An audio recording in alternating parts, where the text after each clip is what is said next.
Welcome back, my rogues. Today's question is, what do you have in your possession that a collector would die to get there? Hands on. Hope you enjoy, and check me out on Instagram. A rare picture of Sean Connery signed by Roger Moore. Moore was giving a talk at my university in 2004 and I printed out the picture. He was amused when I explained the Simpsons bit and agreed to sign it for me.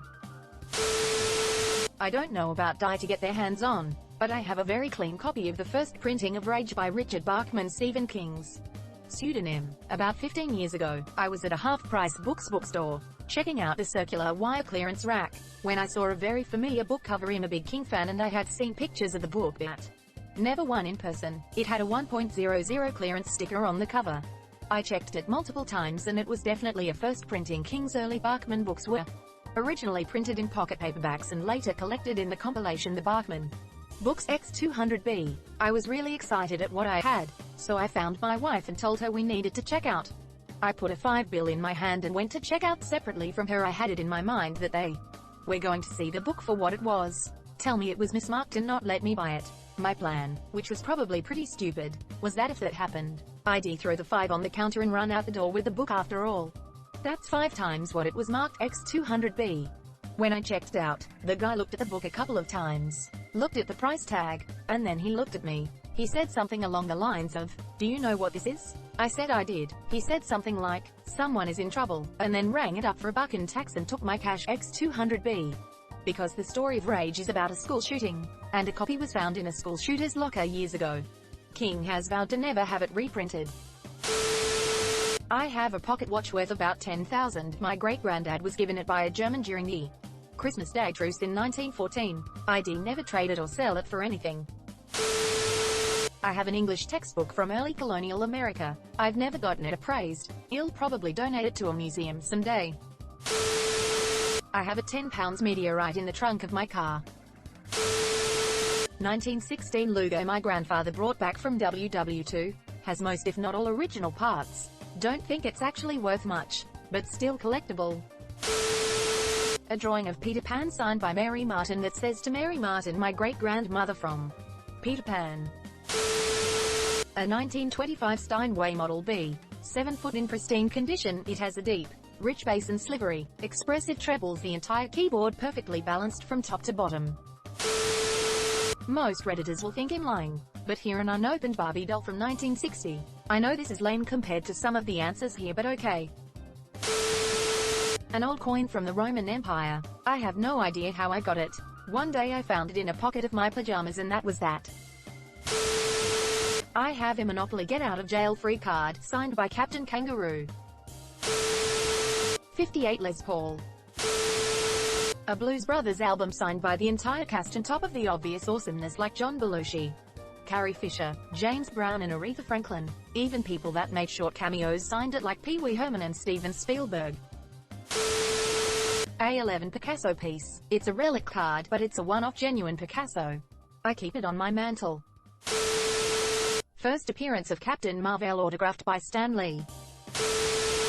When flags on military ships get tattered, they are supposed to be disposed of properly, and replaced with a flag in good condition. I have the worn Union Jack from the submarine I served on in the 1970s. It a blue flag with white stars, mounted on the bow.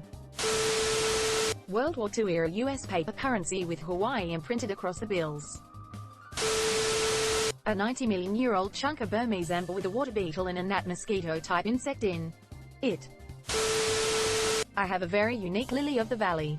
The bell of the flower is in a triple layer formation. My grandfather developed this strain and it is nowhere else except in my garden. iPhone with the original Flappy Bird. I have samurai sword signed by Randy Jackson. I like to think someone thinks my hockey stick signed by Hall of Famers Bobby Orr and Ray Bourque is cool. I have a newspaper from when Germany surrendered in World War I. A signed copy of the script of the first episode of The Office. First edition of Hunter S. Thompson's Fear and Loathing in Las Vegas. Signed and sprinkled with wild turkey out of his glass. In my presence, Athens, Ga, round about 1981. I have my great-great-great-grandfather's Civil War cavalry saber, in perfect condition, with the original leather harness. It's something I admired since I was a kid. and my grandma passed it down to me, and yes, he fought for the North, which is all the more gratifying because I currently live in the South. This is with my current so. A few months ago we were getting hot and heavy and his absolute best friend called in the middle of it. Without missing a beat my boo answered the call. Still thrusting, his friend was inviting us both out to go eat brunch. Watching this man just smiling down at me trying his absolute best not to make it sound like HES. Having sex while still very much having IT and talking about his favorite food made me laugh my ass off. Needless to say we never finished it, but fuck, it made my day. Like 40 well-kept Steve toys, all from at least 50 years ago, and some of them are even older. It would probably take a very specific collector, but I have a chewing tobacco consigned by Willie Nelson from when my grandma dated him back in the 50s. I also have one of the first pink putters from back when they only made putters, given to me when my grandpa died. My grandpa has an authentic Stradivarius violin, family legend. I've only seen pictures, so according to my grandpa it's been passed down in our family since the 1700s. Refuses to sell or pass it down to any of my uncles because they have suggested selling. Probably not super rare or expensive, just cool. Late 1800s illustrated copy of Jules Verne's Mysterious Island, in English, not in the original language. Friends. First edition Black Lotus Magic the Gathering trading card. It is certified 9.5 on the BGS. An 1863 Springfield rifle. My dad was a huge Civil War buff and it was the first gift my mum gave him after they were married. She gave it to me after his death. Ark of the Covenant. Haven't looked inside though. I collect coins. The rarest coin I have is a 2004 US Wisconsin State Quarter with the die era high leaf. The value fluctuates but it is worth a bit, and only about 8,000 was struck before the arrow was caught and the remaining coins were pulled out of circulation. I DK about someone dying for it, but I have a first American not UK pressing Dark Side of the Moon with the original posters and stickers intact and in pretty good condition. I got it for $5 at a yard sale. I think it's worth around 80 to 100. I'm not a huge Pink Floyd fan but saw the price and figured it was an album I should have in the collection. Found all the goodies and looked it up a couple months later when I finally got around to listening to it. My dad grabbed a bunch of completely intact bowls from ancient Iraq, dated to about 2,500 years old. Saddam was bulldozing them as the artifacts disagreed with his version of history. My dad tried to give them to the Smithsonian, and the archaeologist said he had never seen anything so amazing and in such great condition. But they were technically stolen and therefore he couldn't take them. VHS Star Wars OT and PT. I had a Hot Toys BTTF DeLorean, now worth about $2,000, and I had to sell it when my real car, her Kia Soul, blew up with only 82k miles on it. A few things: a slightly damaged teacup with a badger finely carved into its side. A silver ring with the letter S shaped like a snake carved into a slightly cracked stone. A sword with an encrusted ruby contaminated with an unknown slimy substance. A book with a weird-shaped hole going through it, and a slightly tarnished tiara-like object. The first ever Dr. Pepper bottle signed and dated by William P. Klosner. At that time was the owner of the world's oldest Dr. Pepper bottling company. This bottle is of Desert Storm misprint, bottled in Deblin TX, pure cane sugar and 100th year crown. He gave it to me out of his collection. I took him a Pensacola Recess 2410 bottle. I have Deadpool's first appearance New Mutants 98. Well, I have old Pokemon cards. I have the original Deep Throat movie on Betamax. I have a Jean-Baptiste Thouvenel violin. It's about 200 years old. Ridiculous for my level of incompetence. But I had a windfall. Got it for cheap as far as violins go. And I wanted something I wouldn't want to upgrade as I get better.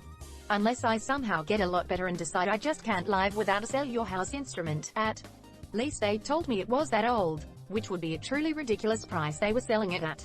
Could be one of the later ones sold under that label. Sings like a nightingale, so I don't care at all. Might take it to a appraisal for a second opinion someday. But again, I don't really care about the actual name or age used to have a Zizek.